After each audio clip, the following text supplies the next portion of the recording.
रही हूँ।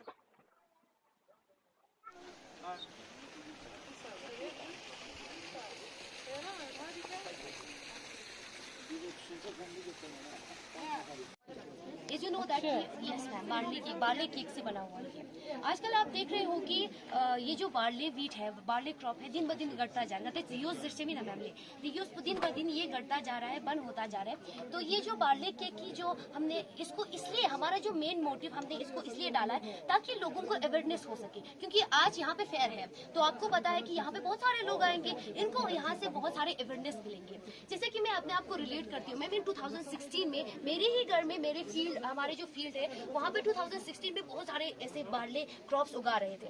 तो फिर इन 2013 में मैंने देखा कि 2 ही फील्ड्स में ऐसे बार्ले के क्रॉप्स उगा रहे हैं। तो मैंने एनालाइज किया कि ये ऐसा क्यों हो रहा है।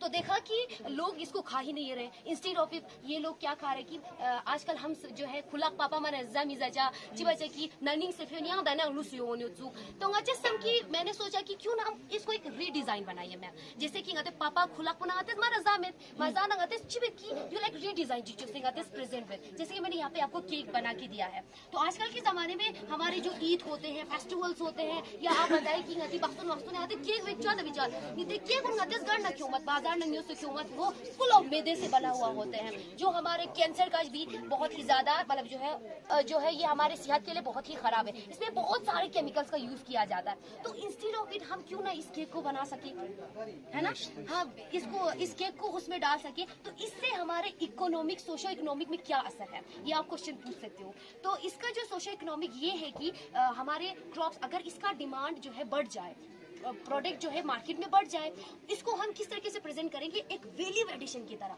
वैल्यू एडिशन मींस जैसे कि इसको अच्छे से पैक करेंगे, इस पे ब्रांड लगाएंगे ताकि इसका वैल्यू बढ़ सके। तो इसको जो है जितना अब इसको इसका डिमांड जो है मार्केट में बढ़ जाएगा उतना हमारे जो फार्मर्स है उसको उगाएंगे, उतना उगाएंगे। दोबारा से वो फिर जो बंद हो गया उसको फिर उसको से वो वो किसकी वजह से रीडिजाइन करके, ऐसे ही नहीं रीडिजाइन करके तो बढ़ जाएगा। तो उस क्रॉप को उगाने के लिए बहुत सारे एम्प्लॉयमेंट की जरूरत होगी। एक तो अनएम्प्लॉयमेंट लोगों को एम्प्लॉयमेंट भी मिल रहा है अगर हम बात करें। दूसरा जो है प्रोडक्ट बढ़ जाएगा तो वहाँ पे बहुत सारे क्रॉप्स उगाने पड़ेंगे आपको, उगाएंगे तो इसका प्रोडक्ट बढ़ जा रहा है, उगा भी रहे हैं, एम्प्लॉयमेंट भी मिल रहा है। तो जो आपका पैसा है हमारे जो यहाँ के फार्मर्स है वो जो है इकोनॉमिकली रिच हो जाएंगे और हमें पंजाब जैसे हरियाणा जैसे उनमें देशों में जाना नहीं पड़ेगा, डिपेंड नहीं रहना पड़ेगा। और एक चीज ये भी है मैम कि हम जो है क्या करना चाहते हैं, इसकी जो ये प्रोडक्ट है इसको जो है फार्मर्स को अवेयर करके, जैसे फॉर एग्जांपल फार्मर को इनके पुराने जमाने में तो वो लोग उगाते तो थे लेकिन उनको ये पता नहीं था कि इसका बेनिफिट है क्या, इसीलिए ये खत्म हो गया मैम। तो आजकल के जमाने में हम क्या करेंगे with the help of a social media platform. आपको पता है आजकल के बहुत सारे मीडिया प्लेटफॉर्म है, जैसे आप यूट्यूब का हो, जैसे आप फेसबुक का हो, उनसे हम उनको यूट्यूब में वीडियो बना के इनकी रेसिपीज उनको डाल के उनको दिखाएंगे कि किस तरीके से इसको करना है।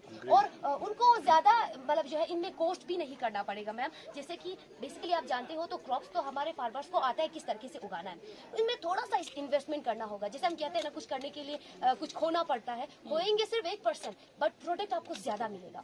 और अगर आजकल के जमाने आप देख सकते हो ओवन तो सबके पास होता है, लेकिन उस अगर किसी कोई अफोर्ड नहीं कर सकते ओवन को तो वो प्रेशर कुकर में भी डाल के इसको बना सकते हैं। तो ये सारे इसके बेनिफिट्स है क्योंकि इसमें रिच प्रोटीन फाइबर होते हैं और ये हमारे सेहत के लिए बहुत ही मतलब ठीक है। Organic reference yes sir, organic point of view से आप कैसे अवेयर करेंगे लोगों को? देखो मैम ये क्योंकि टेस्ट में थोड़ा फर्क होगा। एक बात मैं पूछी नहीं, इसमें आपने प्योर बार्ले का तो नहीं होगा, इसमें क्या मिक्स किया है? इसमें थोड़ा सा मैदा मैंने यूज किया है मैम। और मैदा आप वो व्हीट फ्लोर कर सकते हो, मैदा तो वो आपने पहले ही बोला। नहीं इतना ज्यादा नहीं मैम, क्योंकि देखिए जैसे कि आजकल के जमाने में लोग लुक्स को देखते हैं। नहीं इसके साथ ना आटे के साथ अच्छा बनता है क्योंकि आपने मैदा किया होता है, मुझे पता नहीं इसमें कितना बार्ले चाहिए होते हैं, फिर इसमें ग्लूटेन फ्री होता है तो इसका शेप नहीं बनता है, तो उसमें थोड़ा आपने मैदा ज्यादा लगाया हुआ है। तो इतना देखो मैम प्लीज अच्छा इनिशिएटिव मैम, जैसे हमने इसको पहली बार ट्रायल किया था हमने तो वहाँ पे अंदर थोड़ा सा बिना पके हुए रह गए थे, हमने इसी बार्ले का ही बनाया था। फिर हमने सोचा क्यों नहीं इसमें थोड़ा सा मैदा लगाया जाए। यस मैम, थोड़ा सा हमने किया तो मैम इससे उस इंस्टेड ऑफ द मैदा से तो पूरा प्योर मैदा से तो ये बेहतर है ना, इसीलिए। जी ma'am. Ma'am can you please 80-20 कर दिया होगा, 80% आपने बार्ले और 20%। नहीं मैम, बार्ले हमने ज्यादा लगाया मैम, सिर्फ थोड़ा सा हमने सच में थोड़ा सा। ये रखना था ना बेटा, मतलब बहुत अच्छा है। मैं ये कर रहा हूँ, बहुत अच्छा है। जब आप बनाओगे ना, कितना आपने मैदा लगाया इसमें, कितना बार्ले लगाया, उन सबका इंग्रेडिएंट्स जी मैम बिल्कुल। तो ताकि आप आगे भी aware करो, लिख के, हाँ, तो आप बच्चे यहाँ आएंगे देखेंगे कितना परसेंटेज लगा है, तो उसी हिसाब से बहुत अच्छा है। और एक बात और एक करना चाहते हैं, हम छोड़ रहे हैं ये ना बार्ले को, जी। बाहर बहुत डिमांड है इसकी। अगर हमारे फार्मर चाहते हैं तो अच्छे से इसी पर वो सस्टेन कर सकते हैं। जी मैम वही लेकिन ये बदकिस्मती हम छोड़ रहे हैं, बाहर में इसकी मैम बहुत साइंटिस्ट डिमांड है। इसी का है। yes or she will elaborate about this also please. So ma'am, this is buckwheat cookies. Buckwheat means broccoli. हमारे यहाँ पे broccoli, ये हमारे एक एंसेस्टर क्रॉप, हमारे एंसेस्टर्स इस क्रॉप को उगाया करते हैं, लेकिन उनको इनका इस चीज़ का फायदा नहीं पता था। लेकिन आज के ज़माने में ये क्रॉप बिल्कुल खत्म हो गया है। पूरे करगिल रीजन में सिर्फ 2 ही ऐसे गाँव हैं जो ये क्रॉप उगाते हैं। इसकी वजह से इसका जो रेट है वो जी कीमत से एंड सर से मैं मैम ने सर से वहीं पे हाँ उसका जो कॉस्ट है बहुत ज़्यादा हो गया। ये 600 पर केजी होता है। और मैम इसके बहुत सारे फ़ायदे हैं, जैसे कि ये हमें कैंसर से लड़ने में भी हेल्प करता है। ऊपर से ये हमारे कार्डियोवैस्कुलर हेल्थ को भी इम्प्रूव करता है। इससे हमें कोई साइड इफ़ेक्ट भी नहीं होगा। अगर हम इस क्रॉप का प्रोडक्शन करेंगे तो हमारे फार्मर्स को बहुत ज़्यादा फायदा है। जैसे कि अगर उन दोनों गाँवों के अलावा अगर यहाँ पे भी इस रीजन में भी अगर हम इस क्रॉप को उगाएंगे तो जो इसका जो प्राइस होगा वो बहुत ज़्यादा कम होगा और कॉमन आदमी इस ब्रोफे को जो है अफोर्ड कर सकता है, क्योंकि इसके बहुत सारे फायदे। बेकरीज में जो कुकीज़ मिलते हैं वो तो प्योर मैदे के बने होते हैं। इंस्टेड ऑफ दिस हम इसको यूज़ कर सकते हैं ब्रोफे को, क्योंकि इसका भी बहुत अच्छा कुकीज़ बन सकता है। इसके अलावा हम इससे नूडल्स भी बना सकते हैं और भी बहुत सारी चीज़ें हम इससे बना सकते हैं। तो इसके बहुत सारे फायदे हैं। इससे मार्केट में जो चीज़ें हमें मिलते हैं वो इनऑर्गेनिक होते हैं, तो उससे बेटर ये है कि हम अपनी ही ऑर्गेनिक चीज़ों को यूज़ करें और अपने हेल्थ, इससे हमारा हेल्थ भी इम्प्रूव होगा और हमारा इकोनॉमिक डेवलपमेंट भी होगा। Thank you. नाम क्या है आपका? सुरैया सुरैया, किस क्लास के? 12th के। आश्रम हाई आपका नाम क्या है? Can you please test ma'am please थोड़ा सा अच्छा हाँ, कोई नहीं, वेरी गुड। ये क्वांटिटी में कम है लेकिन क्वालिटी में बहुत ज़्यादा है। बहुत अच्छा ग्रेट। हमें तो मिलता ही नहीं है। मैम ये एक स्टार्टअप है, लॉजिक करके है, लद्दाख ऑर्गेनिक एनर्जी इनिशिएटिव के अंदर जो एक घर के आंगन से स्टार्ट होते हैं। ये 2020 में हमने जब पैंडेमिक चल रहा था तो उस वक्त का कुछ ये है जिसमें हमने जो लोकल अवेलेबल मीटर हमारा जो साडस्ट होता है उससे एक स्टार्ट किया है हाइड्रोपोनिक्स ग्रो करना। फिर इसके बाद हमने विंटर में कुछ रिसर्च किया है, कुछ ऑर्गेनाइजेशन के साथ मिलके, बसीज बागवानी तो इनके साथ मिलके विंटर में हमने ये सक्सेसफुल किया। फिर इसके बाद इसको आप कमर्शियल लेवल पे ले आ रहे हैं। अब कमर्शियल लेवल पे ले आने के बाद प्रॉब्लम ये है कि लद्दाख में हाइड्रोपोनिक्स एक मतलब बहुत ही कॉस्टली चीज़ होता है जो मतलब फार्मर इम्प्लीमेंट नहीं कर पा रहे। तो उसको हमने फिर फर्दर मॉडिफिकेशन करके अपना डिज़ाइन करके, जैसे आप ये देख सकते हैं, तो हमने फार्मर्स के लिए जो एफोर्डेबल जो किया है, जो जिस हाइड्रोपोनिक्स का जो एक न्यूट्रेंट का जो कीमत 1000 पर लीटर होते हैं उस पे हमने R&D करके उसको 37 रुपीज़ पर लीटर पे लेके आया है, जो फार्मर्स के लिए शायद एक कंट्रीब्यूशन हो सकता है फ्यूचर में। तो उसके बगैर हम NGOs के साथ मिलके, स्टूडेंट्स के साथ मिलके उनको ये अवेयरनेस फैलाने की कोशिश करते हैं कि हाँ, जैसे कि आप ये देख सकते हैं बिल्कुल सॉइल पर, तो ये इस तरह होते हैं जिसमें हम प्योरली मतलब सॉइल के बगैर ही प्लांट ग्रो करने की कोशिश करते हैं। इसका मेन ऑब्जेक्टिव ये है कि जैसे कि अर्बन फार्मिंग के लिए, जैसे कि पूरा लद्दाख में एक इशू ये है कि जैसे कि विंटर में हमारे पास एक पोलियोस होता है जिसके अंदर बिल्कुल छोटा सा ही स्पेस होता है, मान लो 20 मीटर स्क्वायर का।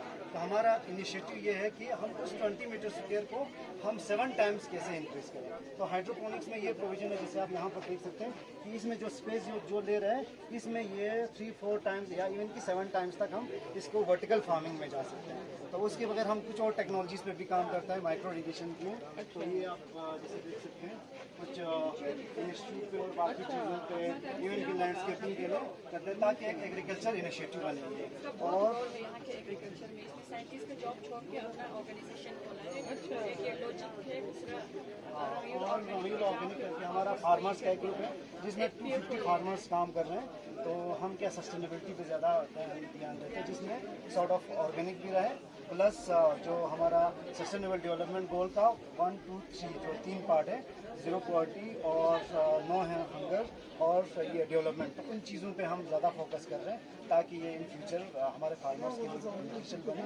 और मैं खुद एक एक्सपर्ट रखता हूँ वाटर से रिलेटेड, तो वाटर से रिलेटेड बाकी वाटरशेड मैनेजमेंट हो या साइट स्पेसिफिक मैनेजमेंट हो या हमें माइक्रो इरीगेशन हो, इवन कि ये सब वाटर कंजर्वेशन का एक पार्ट है जिसमें 80 to 90% वाटर सेविंग होते हैं, तो उन पे अभी तक काम कर रहे हैं। ये खाली कारगिल में नहीं है बल्कि अभी लेह तक मतलब हम काम कर रहे हैं। ये और विंटर्स में भी हाँ विंटर में भी ये वाला जो सिस्टम है हमने विंटर के लिए ट्राई किया। जी जी अभी उसके अंदर ही हम विंटर में भी करते हैं और उनमें समर में भी करते हैं। और पूरा लद्दाख के बगैर हम ये गुड़गांव में ये हमारा कंसल्टेंसी है और IIT मुंबई पर भी हमने कंसल्टेंसी दिया है।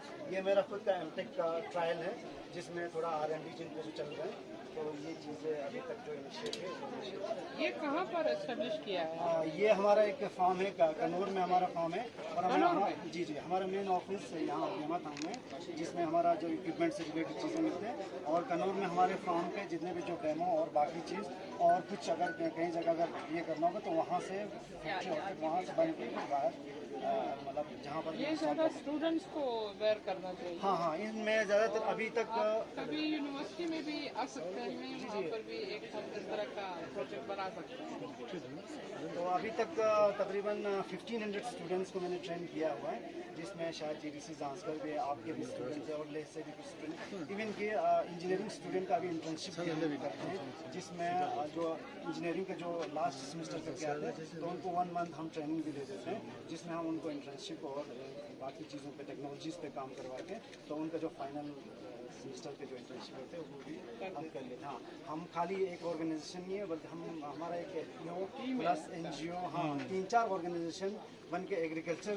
मतलब सस्टेनेबिलिटी पे काम कर रहे हैं, जो कि अभी 3 साल हुए, 3 साल का मतलब ये तो basic education schools universities colleges में होना चाहिए, क्योंकि अब तो ये इंटीग्रेट हो गया है ना मेन जो कोर्स के साथ वोकेशनल भी इंटीग्रेटेड है, तो ये सब चीज़ें कर सकता है। स्कूलों पे भी हम लोग क्या करते हैं कि अगर कोई छोटा प्रोजेक्ट होगा तो हम स्पॉन्सर करके भी बनाते हैं स्कूल्स में, और ट्रेनिंग के लिए भी हम फ्री ऑफ कॉस्ट हम स्कूल के जितने भी स्कूल में जो ट्रेनिंग होगा वो हम करके ताकि एक